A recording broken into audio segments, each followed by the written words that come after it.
Hi there, Agile friends. I'll come in here just with a quick note to let you know that the Agile Online Summit 2022 is coming soon. To know more, check out bit.ly/AOS2022. That's all one word, all lowercase, bit.ly/AOS2022. Now, stick around to the end of the episode if you want to know more, but for now, on to the show. Hello, everybody. Welcome to one more week of the Scrum Master Toolbox podcast. And we have with us this week, joining us from Colorado Springs, which apparently is near a mountain. And I love mountains, so I'm quite jealous, is Allison Zimmerman. Hey, Allison, welcome to the show. Hi, Vashka. Thank you for having me. Absolutely. So Allison believes that all people have the power to succeed when they work together. As a teacher-turned-scrum master, that's an interesting bit of the story we're just about to hear, I feel. She has spent the last 5 years helping enterprise teams build on their strengths and deliver customer value. She also serves as a Scrum Master community of practice leader, supporting the growth and development of Scrum Masters across many teams. So, Allison, that was a short intro. Tell us a little bit more about yourself and how did you end up becoming a Scrum Master? Sure. Super fun story. Definitely wasn't anything I had ever planned. So it was just a happy accident arriving here. I always wanted to be a teacher. I loved it. I was going to be that Little House on the Prairie Hallmark kind of TV show teacher that all the students loved and adored, and I was. And it was great. It was wonderful. I loved that career. There's just some things that'll happen in life, and there were some cues that it was time for me to leave, and I didn't feel like I was fully utilizing that servant spirit where I was at, and so I started having the thoughts, and I was like, okay, I'll give it one more year. And the time came where I was like, yeah, this isn't going to happen for me anymore. I need to make a change, which is a terrifying place to be sitting in with school loans on top of you as well. And you're like, what am I going to do? I don't want to go back to school. What am I going to do? And I reached out to my social network of really just, hey, what do you guys see in me? What are some skills, friends, family? What do you recommend I start looking into? And I kind of stumbled across project management, and I took a free course online and promptly wanted to just gouge my eyes out. It was so boring, and I was like, I can imagine that. yeah. I was like, oh, this isn't for me. I called my family crying. I was just like, I just don't want to tell people what to do. And my dad's actually an architect, and he was like, hey, there's this thing going around, and we've got Scrum Masters and Agile coaches here. Do you want me to hook you up with somebody to kind of learn about that? That's Yeah, interesting. so that was so great. And I just, to the internet, dove into just learning what I could about the role, searching YouTube, searching books, and I got in touch with an Agile coach, and he was just amazing and was so encouraging to me.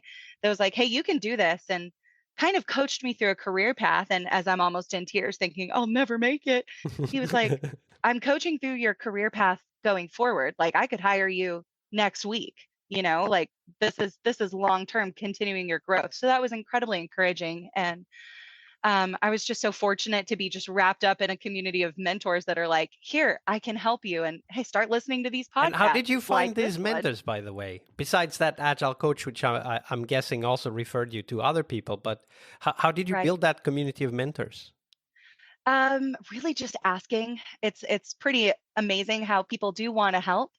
So it was really within my company that those connections were being made, and which helped me get a job there. Those mentors that were like, hey, I can bring you in and start listening to these Agile podcasts and reading these books out in the wild. Go to Scrum Alliance. And that was where I got started on my journey. And my teacher there was fantastic, and still sends me teachers that are like, hey, you should go talk to Allison to be a mentor. So that was really powerful for me to learn at the time. Like, yes, people will mentor you, and be prepared to be that mentor someday. So even paid for when I was listening to this podcast, I never imagined being on it myself. So there you are, shaking with excitement. Absolutely. And also being here is about paying it forward as well, right? Because this podcast is about us Absolutely. in the community sharing the stories we've collected, and of course the wisdom, the experience, and the perhaps not so happy stories that we have to Oh, share yeah. as well. Because today is Monday here on the podcast, so we have the Fail Monday story, Allison. So tell us Love that it. story, a story of a moment when you were struggling through the learning journey, and obviously now you know a lot more, but back then things were not so clear. So walk us through that story. We'll dive into the conclusions and Yeah. the insights and the takeaways later, but walk us Oh, through that Lordy. story. Okay. So come with me back on a journey to 2017.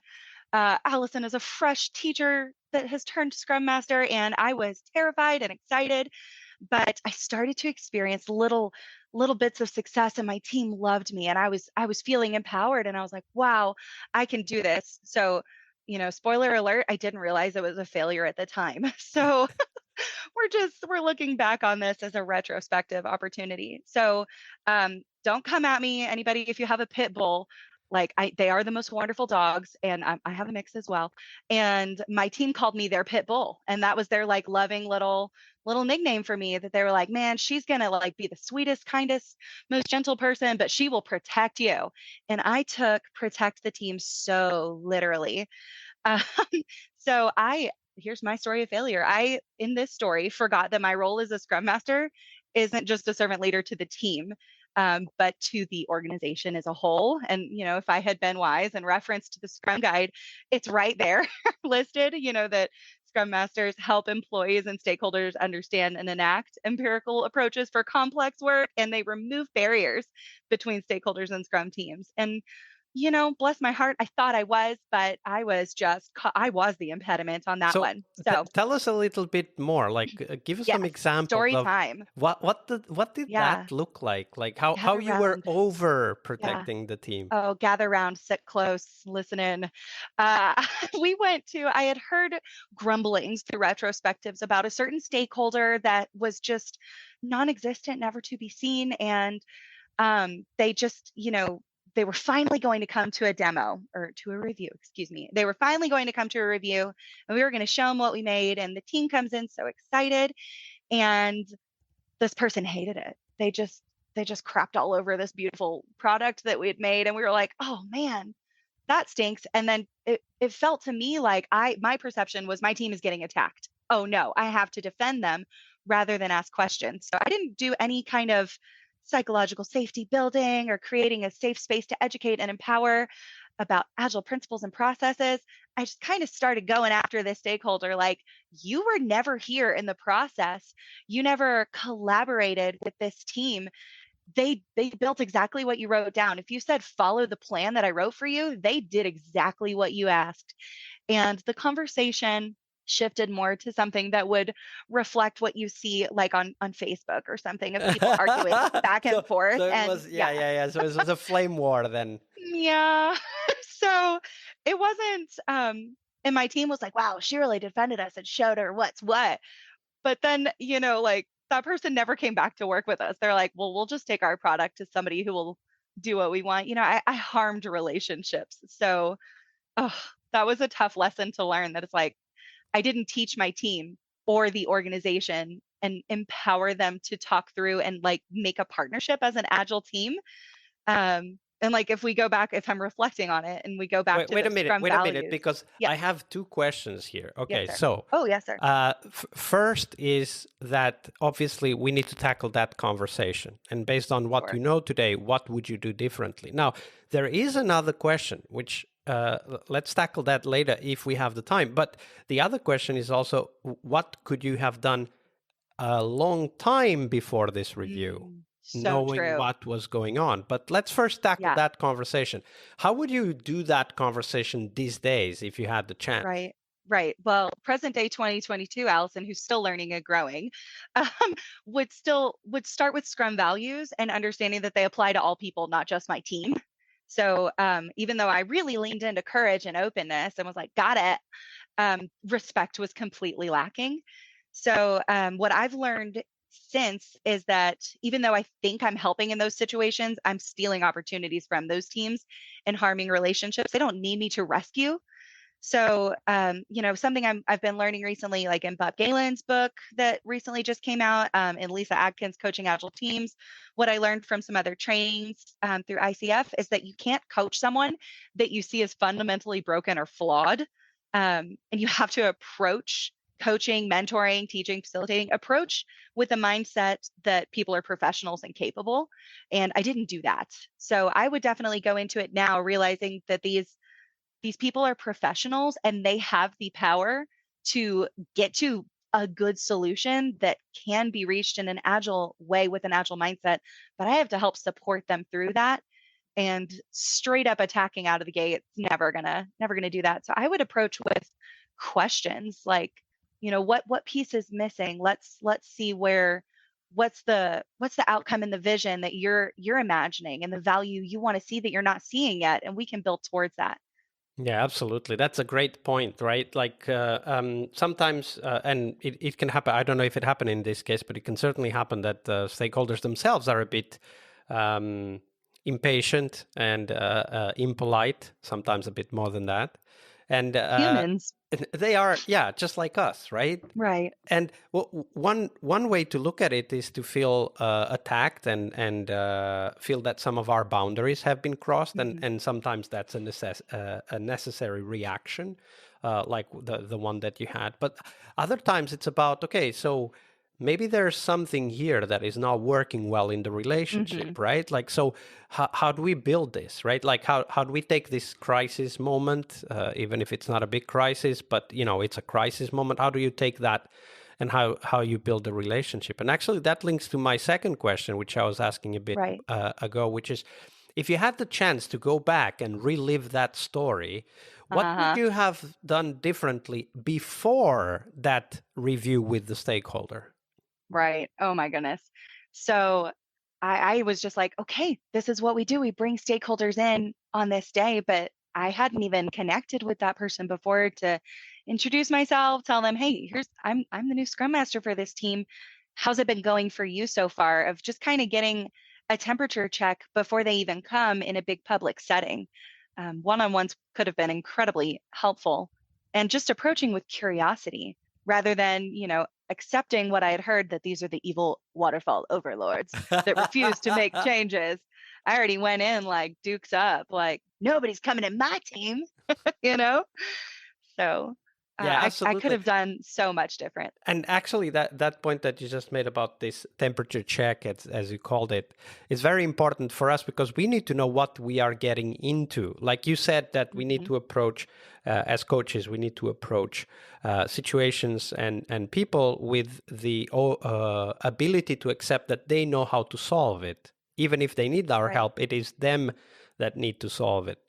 And Right. the other aspect is that in order for us to approach situations like that with that mindset of accepting that people are actually professionals and capable, we actually need to have a relationship with these people, right? Right. Because if you don't know the person and maybe they had a bad morning and Right. they start throwing off words like if they meant nothing, and you go like, okay, this person is attacking me, I'm going into full defensive mode now, right?